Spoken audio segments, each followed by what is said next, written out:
Arctic vampires, mutant strawberries, and flat flowers, all that and more on this installment of Plants Are Everything.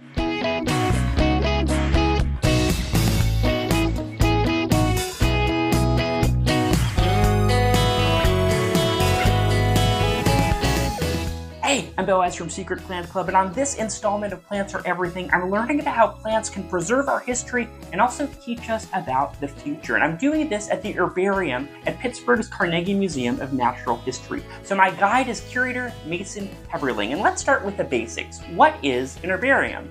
So an herbarium is a museum plant collection, so a big collection of plants that are preserved for research and education. Yeah, and maybe we could just open one of these. Yeah, sure. Yeah, this whole row right here, and it keeps going and going, is Asteraceae, which is the sunflower family. And the random one you had me stop at here is Solidago, so goldenrods. Right. The collection is organized by plant family. Within plant family, it's organized at lower taxonomic levels and by geography. And really not that much has changed about herbarium specimens from honestly the 1500s until today, believe it or not. It has physical plant material fixed to archival paper in some way. Many people probably have done an herbarium specimen in kindergarten or something before. Now, I don't know if I ever pressed a plant in kindergarten, but a few years back I did buy this Velcro-powered flower press that I used to press some blooms I picked in my backyard. And then the label, and the label's really critically important because that's the data associated with that physical specimen. Right. So what was collected, who collected it, when it was collected, this is where from Mutant Township in 2024. Yeah, so this is a relatively recent one, so that's also good. I'm glad I pulled this too to show that we are an actively growing collection. And so what can you learn from this? Why do you keep collecting? All kinds of stuff. So traditionally, the main bread and butter of why this has been a practice for hundreds of years is simply to document what's growing where and when and around the world, and to be able to understand the tree of life. A plant first show up in Western Pennsylvania, and you can look back exactly, and also how they're maybe related. And so describing species new to science. So every species that's formally described new to science has an herbarium specimen tied directly to it.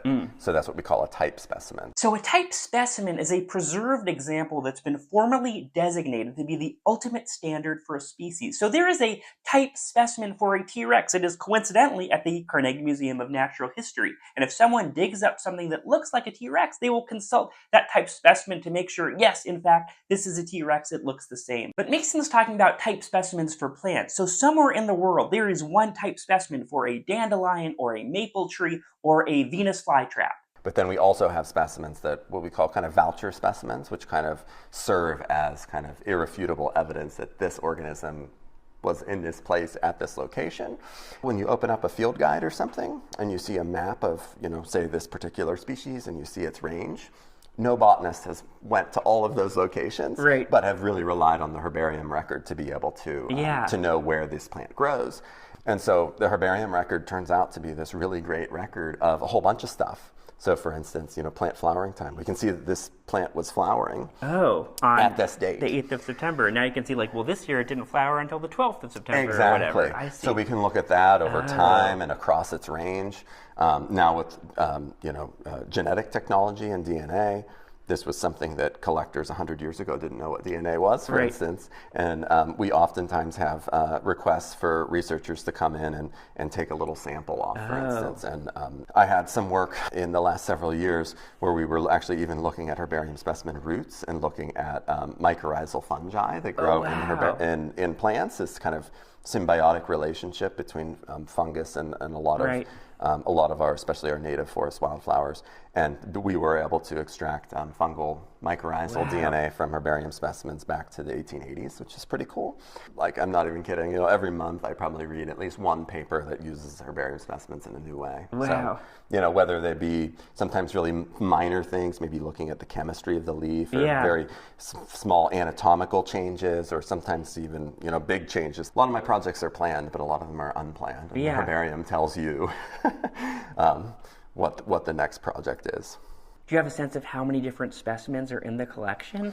We do, yeah. We actually have an exact number. So I'll round it for you. About 560,000 specimens we have. Over 500,000. Yeah. And that's covering plants from mostly Pennsylvania? So about a third of that 560,000 are from Pennsylvania, about a third from other U.S. states and Canada, and then the remaining third kind of a hodgepodge from all over the world. Wow. Mason took me upstairs and showed me a few favorite pieces in the collection. So Mason refers to himself as an invasion biologist, which means that he studies plants that are introduced to the area. And one of the big ones here in Pittsburgh and many other places is knotweed. And there is a lot you can learn from a folder of pressed knotweed plants. So I like to pull this one because this is a specimen that was collected. This is was originally identified as what we call as Japanese knotweed, or Itadori, and then it was later identified as a new taxa, which is actually a hybrid. Japanese and giant knotweed make this hybrid. And so this is actually our earliest specimen of this kind of taxa that we have. September 1920. It's from 1920.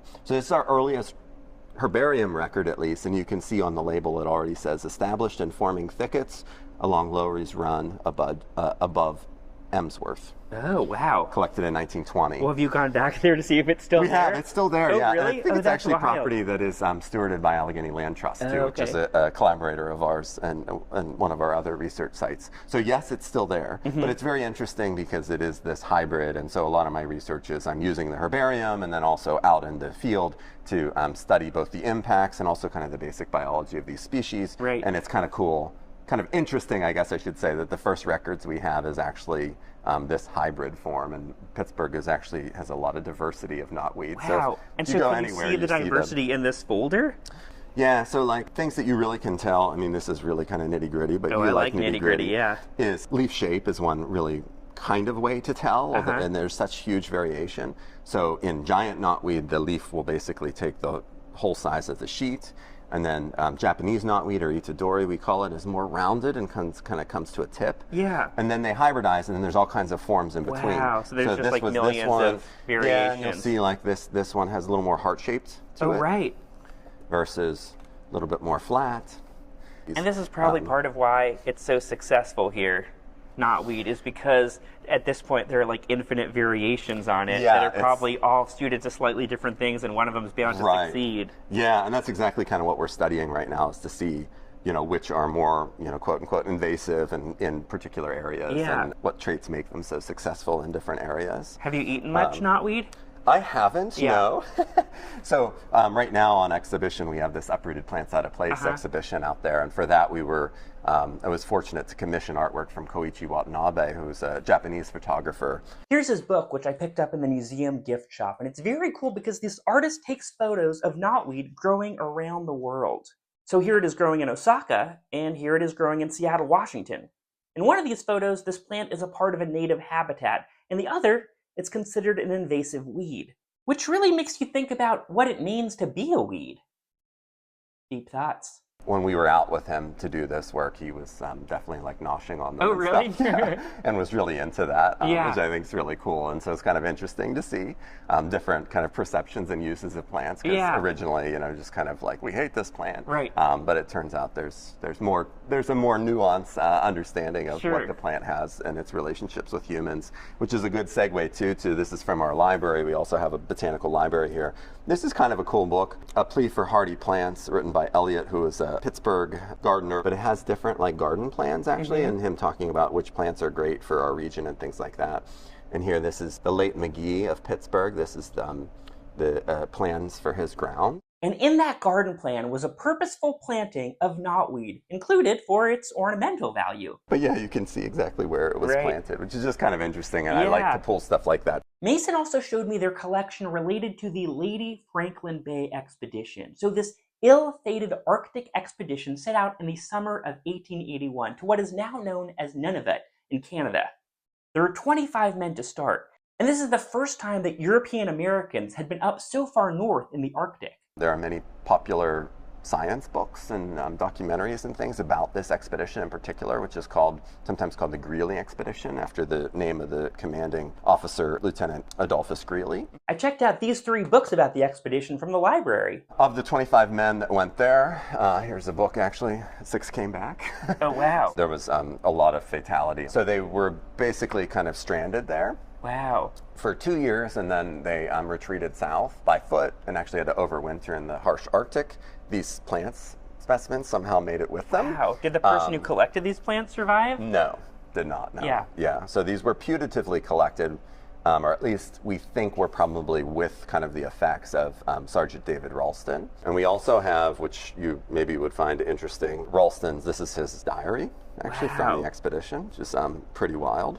What's in there? I mean, so it's really hard to read, and we really need to digitize this. A lot of it is not so botanical, a lot of meteorological types of things. All of the expedition members were required to keep a journal, and it starts to get really messy towards the end.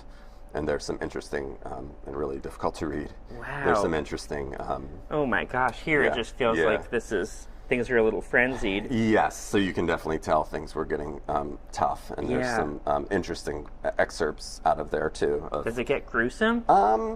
You know, I really need to read it a lot more closely. But of the excerpts that other people have read and pulled from there, I mean, a little bit. There's some discussions of like how Ralston didn't like the idea of them drinking seal's blood and things like that. Oh, and, gosh. And referring to people as vampires and stuff. So yeah, a little bit. At least one person was shot during the expedition. So there was some mutiny among the crew, and they were running out of rations. So there was, it was kind of things got crazy. There were also allegations of human cannibalism because when they exhumed some of the corpses, they found that pieces of flesh had been cut off the bone. So the survivors denied that any cannibalism had taken place. They said that maybe they had used some of the human flesh as bait to catch sea lice, which they had been netting and eating when food became scarce over the winter. These flowers are really beautiful. Yep, I mean, you can really sort of get a sense for them here, even though they're dried and over 100 years old. And so that's how they ended up. The botanist always dies in these stories. Yeah, and actually he wasn't a botanist either. Or not necessarily. So of the 25 men, none of them were really like botanists. There was one physician, so it was kind of like a general naturalist, but most of them were just kind of army people. Yeah. Either army people or more on the meteorological side. So they were really thought it'd be helpful to collect these specimens. It was kind of an optional endeavor. They weren't. It wasn't like mandated that they were to collect specimens. Finally, in 1884, nearly 3 years after the expedition had begun, the government sent 4 ships to rescue the 7 survivors. One of the survivors, Joseph Ellison, died a few weeks later, so in the end, there were 6 left of the initial 25. This is really in rough shape, but it's a really cool piece of history, and this is what we call a bound herbarium. So this is the personal herbarium of the commander, Greeley. Oh. So these are from the same expedition, and this was like his herbarium, basically. You notice all the plants are so small there. Right, they're like these little Arctic, that's kind of their growth strategy.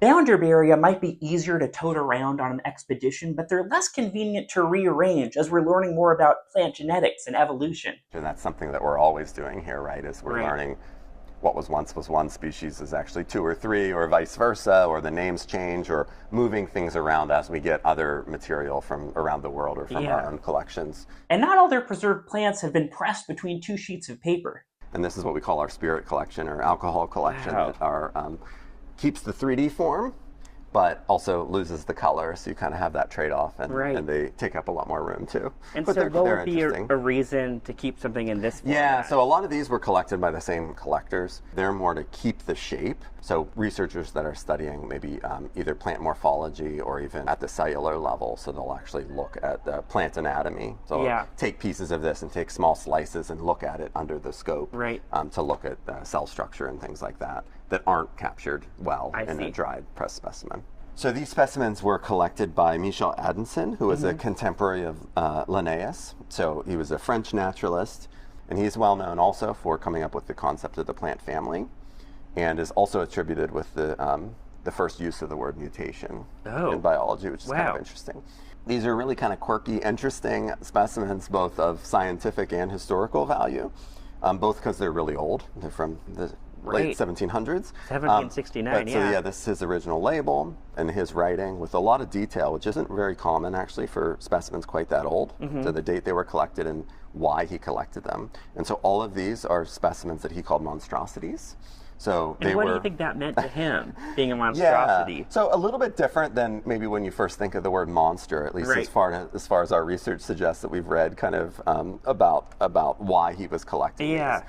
So he was really interested in looking for differences, like different individuals of a given species that didn't Yeah. quite fit the norm. So it wasn't really saying like monsters like, oh my goodness, they're like out to get Yeah, you or not anything. Dr. Frankenstein or anything. But that they were just different. So Right. like There's for sort of instance, irregularities. so like this delphinium, a lot of like proliferation of flowers, so just lots of flowers when It's it normally denser doesn't than- have. than the usual one. Some of these are a little bit interesting, like here is a grass specimen that has a fungal infection that changed its look. Oh, wow. Most of them aren't like that. They're more like... So he was just like nerding out so hard that he's like, whoa, this fungal infection is crazy. I gotta collect this. And so he was actually interested, which is a little bit unique for the time, was interested in if species were fixed or if, evolution. Oh. He didn't use those words, but he Right. was very interested in with this bean, it having an extra leaflet than it normally would. Right. If basically the seed, if you collect a seed from this, Oh. if the next generation would also be different. Right. Which was really quite Advanced? advanced for Yeah. that time. I mean, this is 100 years before Darwin. At the end of his life, though, he did various experiments and things and concluded that these were ecological or environmental, Okay. which they probably were. They Right. weren't like, it wasn't a genetic change Right. that would be transferred to the next generation. Every future but being still, he wouldn't was have onto 5 something. leaves. Yeah. Yeah. He was onto something, and it was pretty interesting. So these specimens are kind of really cool for like the history of biology. Like here's a double form Oh, of wow. a buttercup. Not much to this specimen, but Right. pretty cool. Yeah. From 1754, and really the original labels are really interesting too. Thanks for tagging along on my visit to the Herbarium at the Carnegie Museum of Natural History. There are many more plant stories coming, so like and subscribe if you like leaves.